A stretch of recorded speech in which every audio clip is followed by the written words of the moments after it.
بسم اللہ الرحمن الرحیم۔ اردو لازمی برائے جماعت نہم، غزل نمبر 3، جس کے شاعر ہیں مرزا اسد اللہ خان غالب۔ دل ناداں تجھے ہوا کیا ہے، آخر اس درد کی دوا کیا ہے۔ دل ناداں کہتے ہیں ناسمجھ دل کو، درد کہتے ہیں دکھ یا تکلیف کو۔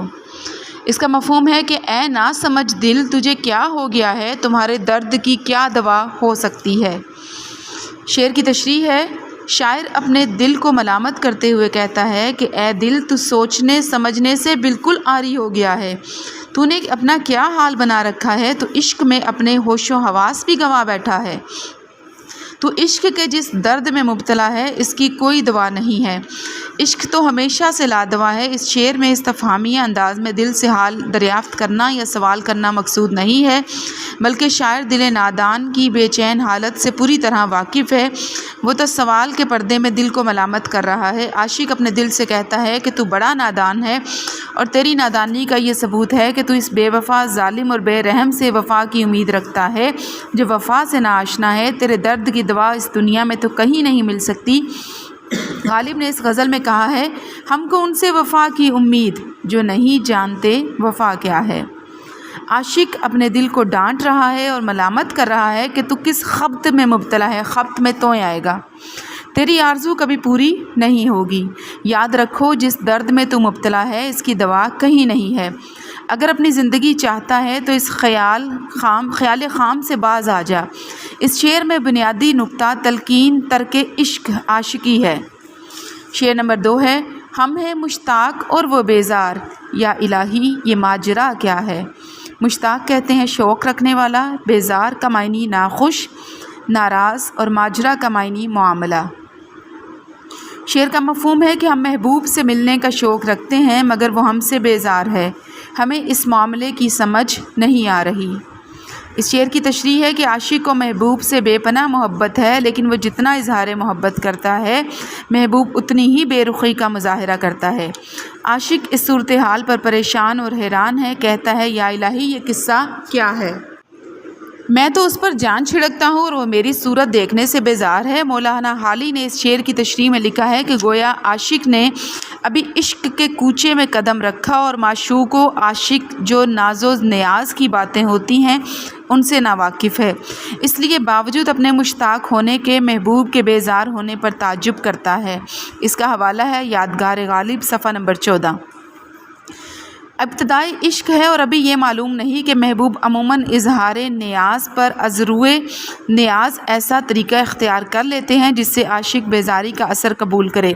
کبھی معمولی بات پر روٹھ جاتے ہیں۔ مقصد عاشق کو جانچنا اور پرکھنا ہوتا ہے کہ عاشق کے دل میں کتنی لگن ہے، لہٰذا ناتجربہ کاری کے باعث عاشق کو تعجب ہوتا ہے کہ ہم تو محبوب پر جان دیتے ہیں اور ہمارے شوق کی کوئی حد ہی نہیں، لیکن محبوب کی روش ایسی ہے جیسے ہم سے بالکل بیزار ہے۔ خدا جانے یہ کیا معاملہ ہے، اس پر وہ اظہار تعجب کرتا ہے۔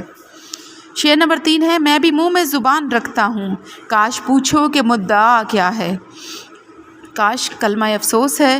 مدعا کا معنی مقصد، مراد، خواہش، غرض یا مرضی۔ اس شعر کا مفہوم ہے کہ میرے منہ میں بھی زبان ہے، میں بھی بول سکتا ہوں، کاش تم میرے دل کی بات پوچھو۔ تشریح ہے کہ عاشق محبوب سے کہتا ہے کہ آپ غیروں سے میرا حال دریافت کر رہے ہیں، میں بھی منہ میں زبان رکھتا ہوں، مجھے بھی قدرت نے بولنے کی قوت دی ہے، کاش کسی دن آپ خود مجھ سے میرا مدعا دریافت کریں۔ دراصل اس شعر میں عاشق محبوب کی بے اعتنائی پر طنز کرتا ہے کہ محبوب مجھ سے میرا حال دل کیوں نہیں پوچھتا، میرے دل میں جذبات کا محشرستان بھرپا ہے، میری آرزو ہے کہ محبوب میرے جذبات سے آگاہ ہو۔ شعر نمبر 4 ہے کہ ہم کو ان سے وفا کی ہے امید جو نہیں جانتے وفا کیا ہے۔ وفا کہتے ہیں محبت کو، خلوص کو۔ مفہوم ہے کہ ہم اس شخص سے وفا کی امید کر رہے ہیں جو وفا کے نام سے آشنا نہیں۔ تشریح ہے، عاشق کہتا ہے کہ ہماری سادگی تو دیکھو، ہم ایسے شخص سے وفا کی امید رکھتے ہیں جو وفا کے نام سے آشنا نہیں ہے، اس سے زیادہ ہماری نادانی کیا ہو سکتی ہے۔ اس شعر میں عاشق محبوب کی بے وفائی کا گلہ کرتا ہے، اپنی وفاؤں کے بدلے اسے محبوب سے وفا کی امید ہے، لیکن پھر بھی تعجب کرتا ہے کہ یہ ہماری سادگی ہے، بھلا ایسی ستمگر اور سنگ دل انسان کس طرح وفا کرے گا۔ شعر نمبر 5 ہے، ہاں بھلا کر تیرا بھلا ہوگا، اور درویش کی صدا کیا ہے۔ بھلا کا معنی نیکی، بھلائی اور صدا کہتے ہیں آواز کو، یہ سوات والا صدا ہے۔ اس شعر کا مفہوم ہے کہ درویش کی یہی آواز ہے کہ بھلا کر تیرا بھلا ہوگا۔ تشریح ہے، اس شعر میں اس نصیحت کے رنگ میں معشوق سے لطف و کرم کی التجا کی گئی ہے۔ عاشق کہتا ہے کہ اے محبوب، اگر تو ہم فقیروں پر نظر التفات کرے گا تو تجھ پر بھی خدا رحم کرے گا، کرم کرے گا۔ یہ ایک ایسا سادہ اور مؤثر شعر ہے اور اس میں حقیقت بیان کی گئی ہے کہ بھلائی کرنے والے کو بھلائی کا صلہ ملتا ہے۔ دوسرا مفہوم یہ ہے کہ نیک عمل آئندہ زندگی میں کام آئے گا۔ مولانا غلام رسول مہر نے بھی دوسرے مفہوم کو اپنایا ہے۔ لکھتے ہیں کہ جو لوگ اسے تغزل کی بنا پر محبوبوں کی طرف لے جاتے ہیں، میں سمجھتا ہوں کہ وہ خواہ نامناسبت کے مرتکب ہوتے ہیں۔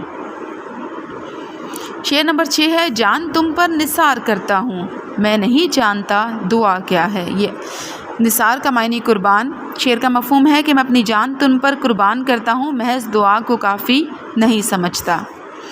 عاشق کہتا ہے کہ میں دوسروں کی طرح محض دعا دینا کافی نہیں سمجھتا، اس لیے میں اپنی جان قربان کرتا ہوں اور اپنی محبت کا عملی ثبوت دیتا ہوں۔ دعا کا مقصد یہ ہوتا ہے کہ جس کے لیے دعا کی جائے وہ بہتر سے بہتر حالت میں رہے۔ جو شخص جان دینے کے لیے آمادہ ہو، کون سی دعا ہے جو اس میں شامل نہ ہوگی؟ کوئی دعا جان نثاری سے بڑھ کر نہیں ہو سکتی۔ یہی حقیقت مرزا غالب نے اس شعر میں بیان کی ہے۔ ایک پہلو یہ بھی ہے کہ دعا خوشگوار الفاظ کا ایک مجموعہ ہوتی ہے جس میں زیادہ سے زیادہ نیک اور خیر طلب آرزوؤں کا اظہار کیا جاتا ہے، لیکن وہ صرف الفاظ ہوتے ہیں اور عاشق محبوب کے لیے جان دے دینے پر آمادہ ہے۔